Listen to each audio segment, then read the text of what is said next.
Welcome to the Glow Up Girl podcast. I'm Kyra Mitchell Lewis, and thank you all for joining. Happy Thursday. I hope everyone is having a fantastic week. I hope your day is going well. And with that being said, it is Thursday, which means there is a new episode of the podcast. And today it's a career series episode.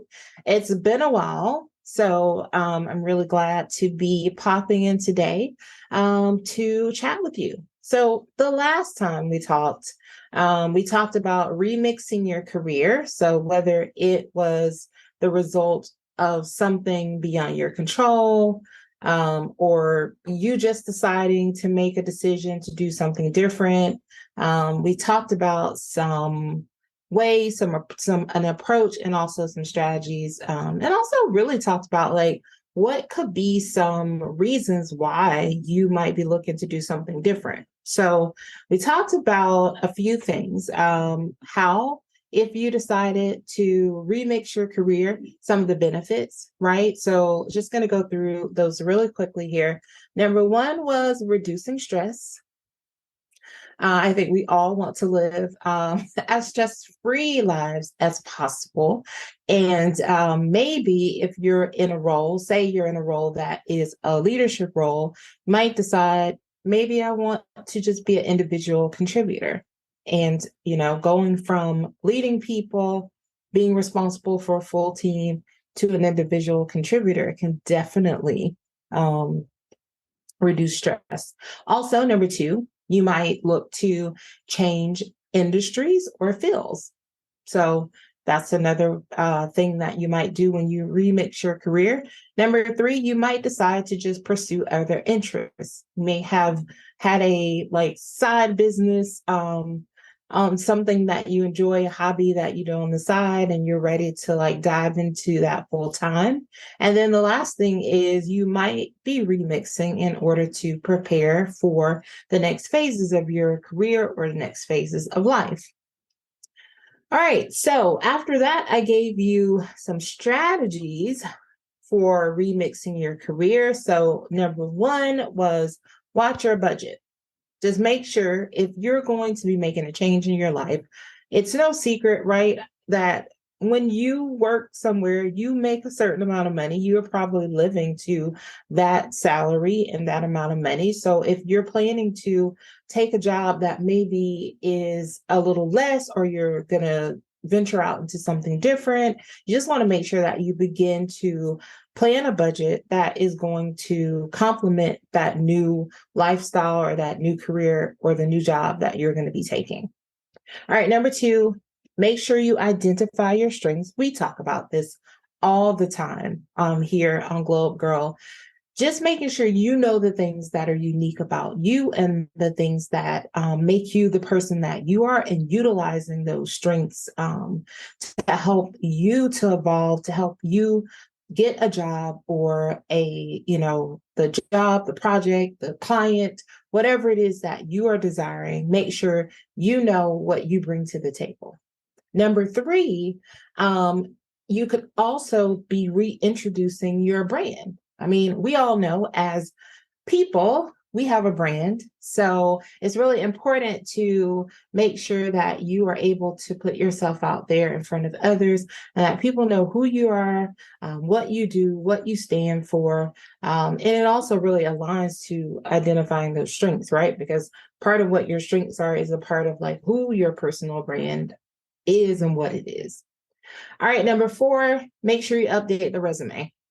So if you're going to be going into, like we talked about a little bit earlier, if you are the head of something and you no longer want to be the head of something, it's important that your resume doesn't still really reflect all the head of things, but you've tweak that to apply to the job that you're interested in now, because you might be applying for something that is more of an individual contributor role, but your resume is very leadership heavy, and you may seemingly feel to the person reviewing it that you might be overqualified for the job. Or sometimes people may think, oh, well, maybe are they confused? This isn't leadership role. It's a individual contributor or just a manager role. So you just want to make sure that you identify, your resume aligns to the job that you're applying for.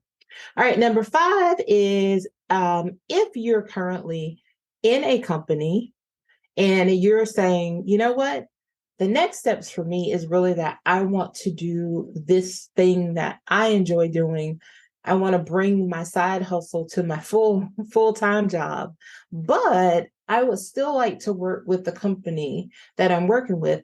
Talk to your manager, talk to HR about any potential part-time or contract opportunities, because let's just be honest, a lot of times when you're in a role, and if you were a key important part of the business, it may not be easy to move on from the skills that you offered. It may not be easy to backfill. The company may not even be in a situation to backfill you immediately, or they may be trying to figure out if they want to. So I think you could offer up your services as maybe a contract team member, just until you have time to get your feet on the ground with your new gig and then also your company. So it's like a win-win. All right, number 6, use your network. They are there. You've got connections for a reason. So just make sure that you are talking to you put those LinkedIn connections to work, people. Lord knows, I don't know about you, but I mean, I get so many connection requests in a day, and sometimes it is quite overwhelming with the number of people who are connecting for various reasons, right? So you've got people who are obviously trying to sell you things, who connect and say, oh, you're doing such wonderful things. And as soon as you hit connect, then it's like, thanks for connecting. I was wondering, I helped, blah, blah, blah. So you've got those people, right? But then you've also got just genuine connections that people who may know someone in an industry that you're interested in, someone who may be able to make an introduction. So just make sure you utilize those connections in your network. All right, number 7, if you're in a situation and you're thinking about, I think that I want to try, I'm just using examples. So just coming up with examples here. So just say if you are a person and you make candles part-time, like on the weekends, and you're thinking, I've been making these candles, giving them to my friends, and people have asked me about, can they buy them, whatever, try it out. Maybe go to some fairs and sell your candles. Try to like host a little, I don't know, I think people still host like parties or things like that at the houses. So maybe host something or have a friend host some type of an event where you could showcase your work.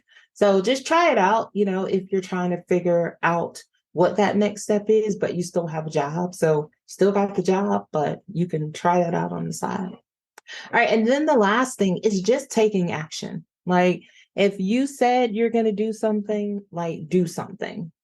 It's all fun and games to keep talking about it, but I think you have to take some form of action. So remixing your career, it could open up new opportunities, and also it can really help you to create more balance in your life. And so just really be prepared to, think about like the different strategies that I just mentioned here and figure out how they can apply to your life. All right. And now if you want to watch or listen to that full episode, just check out, you can check it out on YouTube, or you can just click back here wherever you're listening currently for your podcast. All right. So let's move on. So today I want to talk about how to land your dream interview, right? Okay. So, when a lot of us consider our dream job, we tend to begin at the end, right? We're like, I know for me, and my gosh, this makes me chuckle because anybody who's listening, who knows me, knows that whenever there's an opportunity, I have already seen it through. Like I am at the place, I am doing the thing, And it is working. It is working in my favor. Like I've already gone from A to Z. So, so, um, if you envision your dream job, then you might also have like already seen yourself working in the new workplace. And sometimes, with that being said, I just mentioned that, like, yes, maybe I've thought through, the A to Z, but sometimes we don't do that. Sometimes we skip the like interview prep part, which is the essential part, right? To landing the job that we say is our dream job. So it's like whether you are like applying for a new job or thinking about applying for a new job, there are a couple of things that I think you should do in preparation before you submit the application. Because we know right now, like right now in the time that we're in, you can go to LinkedIn and you can see a job and it's been posted. I mean, it just got posted, I don't know, like maybe 6 hours ago. And then there are already like over 2,000 people that have applied for it. And that is daunting, right, to anyone who might be looking for a new role. So, hopefully, these strategies or this approach will be able to help you stand out from all those other people that are applying. Okay, so let's just start with the first thing when you're thinking about your dream job. And even before you even get to the interview process, right? The first thing you want to do is like just do your research. So I find that a lot of times when we are at that point of saying, I think I want to find a different job, sometimes it's like out of a necessity, right? We've gotten fed up. We're just at a place of where, like, if I have to stay here any much longer, I don't know what's going to happen. So a lot of times we don't give ourselves that appropriate time to like really do the research on what do we want next for ourselves. And I think at some point you have to do that, because if not, then I think you end up walking into the same opportunity. Excuse me, you end up walking into the same types of opportunities. So the first thing is really like take your time, do research on the industry that you're in. Also figure out what types of companies do you want to work for. And that was one of the things that I did. Now it seems like forever ago, but like probably 2 years ago, before I started my job search into like the place where I am now, I did have like a list of companies that I was researching and that I was interested in working for, because it helps you to like really think about what industries you want to work in, what type of role you want to have, and also what type of company is it that you want to work for. So yes, you might have a list of companies that you're like, oh yeah, these are like my top fives. But once you start doing more of that research and looking into the company, then I think that helps, then you'll be able to even narrow that down. Because I think a lot of times we just have like this romanticized view of like a company from the outside looking in, and we're like, oh, I really want to work there. But then when you start to digging and you start to asking questions and you start to reaching out to people that work there, then you get like the real. And I would say that it is way more worth it to actually do the work, do the hard work on the upfront to find out the things that you want to know ahead of time, versus like maybe walking into something that's not ultimately not for you. So when you're doing that company research, right, conduct the research on the company. Look at the success that they've had, right?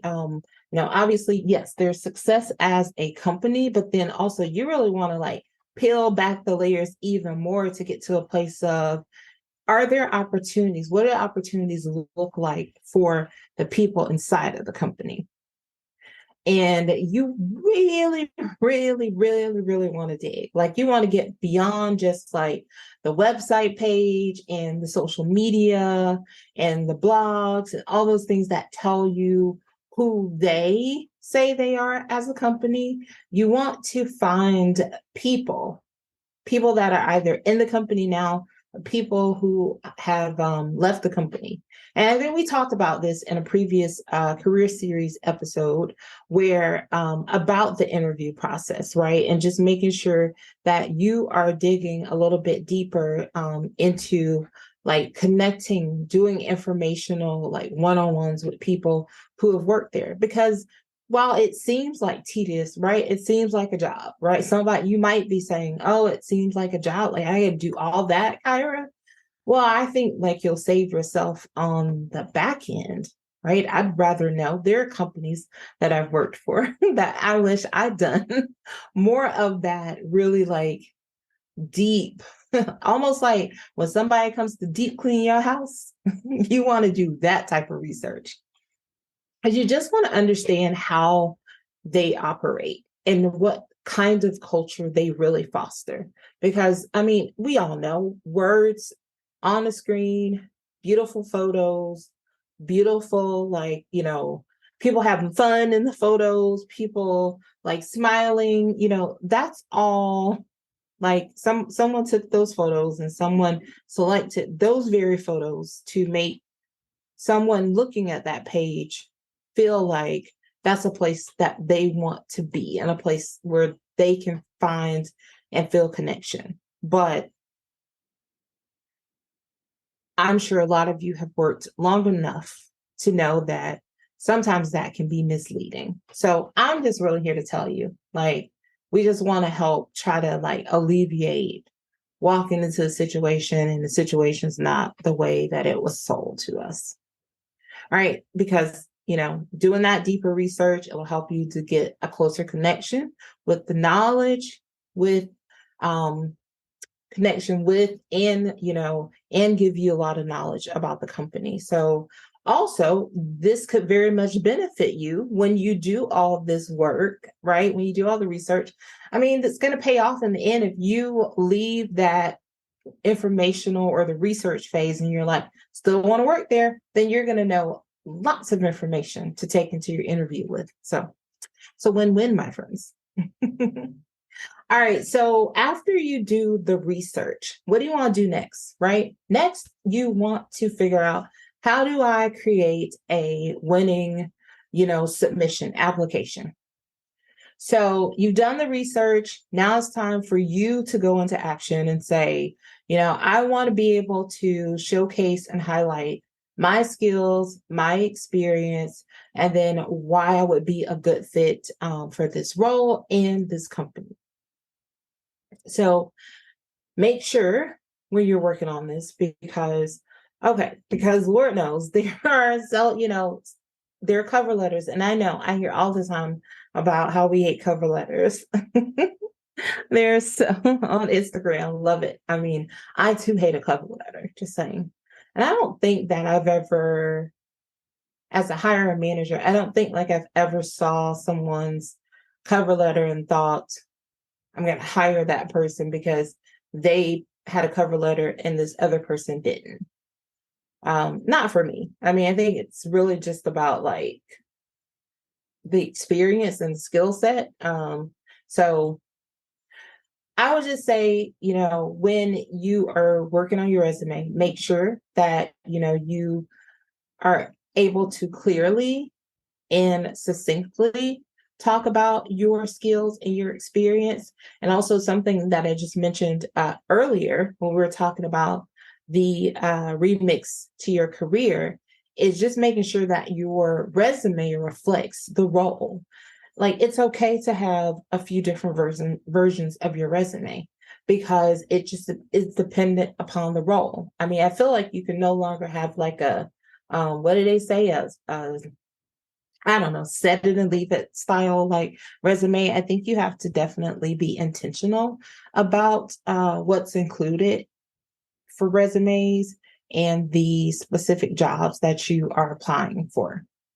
So also you want to make sure that you have some form of like portfolio. If you are in a space where you can include examples, and I think a lot of times people think like it's only creative roles where you can just have portfolios, but I feel like depending on, like, I'm just thinking out loud, and this just came to me because I was thinking about like even in finance, if you are responsible for converting your company to a new I don't know, a new system, like I think having like maybe a few slides to talk about the process, like the vetting. How did I vet? How did I get here? How did I get people on board? How long did it take? I think like in any area, if you really want, you're able to demonstrate like in a story, like how you were able to be successful doing something. So just making sure that you are able to provide examples of previous work, projects, results.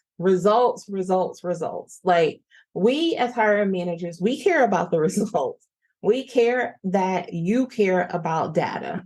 So don't let anybody ever tell you, especially, I'm going to say, I think in any area, but because I do work in marketing, like, don't let anybody tell you that like marketers don't care about the results. We do. Even when you're building brand awareness, there are still KPIs. Like, that's what you want to hear. If I'm not hearing somebody talk about tracking and measuring something, then I don't know. Like, I don't think that we can, I don't know that we can talk.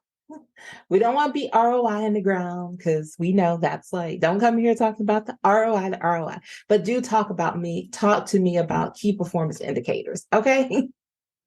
All right. So when you are working on the submission, your application, pay attention to the details. If the job description tells you to refer to a specific person, to include certain details, make sure you do that. I find that a lot of times on LinkedIn, I think people do that intentionally just to see if people are reading. I find it to be rather annoying because it's like, don't put the job on LinkedIn if you don't want the person to apply on LinkedIn. But there are a lot of jobs on LinkedIn that I've seen where they will list out, it will have the button to apply, but down in the very bottom details, it will say, please apply, send your resume to this person, to this email address. So just make sure that you are double checking all the requirements so that your submission doesn't get like thrown to the side, because that would be rude, right? I think so. All right. So after you create that winning application and you submit it, then you're figuring out what happens next, right? What's the follow-up? So you don't want to forget about it, right? You do want to follow up. I would say you could always send a thank you email if a recruiter reaches out to you, right? Of course, thanking them for reviewing your application. Also, this is a side note, this is just a bonus, but also like when you do so back when I was looking for a job about 2 years ago, I would get, I appreciate it when somebody said like, hey, we've decided we're not going to move forward with your application, whatever. Yes, it may be stung because it might have been a job I was really interested in, but it also allowed for me to cross that off my list and to move on. But then also I would always reply back and thank them for the time and for looking over it, and to keep me in mind if there should be other opportunities in that organization that they feel like my skill set would be a better fit for. So I think when you do those types of follow-ups, whether it's like hey, we've got it, we'll be in touch, or even if it's a no, I think it shows, how interested you are in the opportunity and the company. And sometimes, it will definitely help you stand out from other applicants. So, and it also just shows that like you've got good business and professional acumen. I can't tell you the number of times I've interviewed people and they don't send a thank you. I don't know. Maybe it's me, maybe I'm a little old school in that sense, but I do just feel like when people take the time, because people don't have to interview you.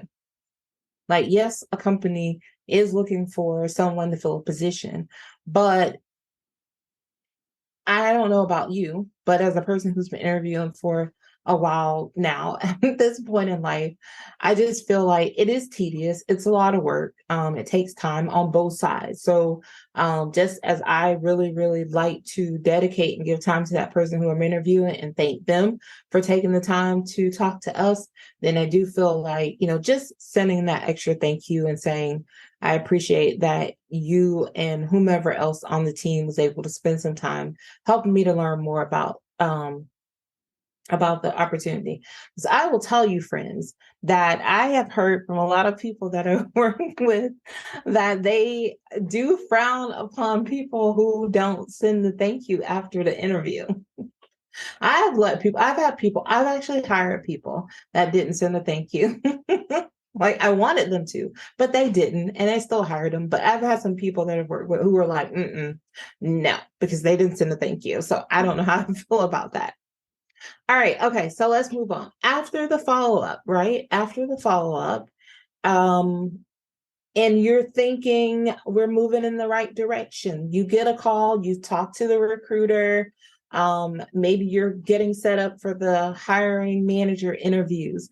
At that point, practice, practice, especially if you haven't been in practice for a while with interviews. You definitely do want to, look at some questions, think about some, Google, because that's like, Google's got everything. So, Google, and practice with a family member, with a friend, with another colleague.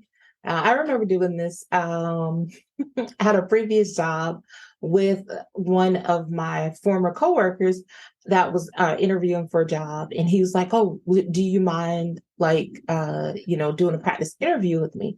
And he was like, "Because it's just been a long time. I've been at this place for so long, and I haven't interviewed." And I was like, "Yeah, for sure." I mean, I think it's really important for all of us. I mean, there are some standard questions that people ask, but then, I think there are some new additions to the party, right? So maybe ask some of your friends who have been on job interviews recently, ask them, what type of questions have they been asked? Also, make sure that you are prepared with your own questions. And if you are going to be interviewing with 10 people, because interview panels these days, they get larger. For every role that I've interviewed for recently, the panel of people that in which you have to interview seems to grow.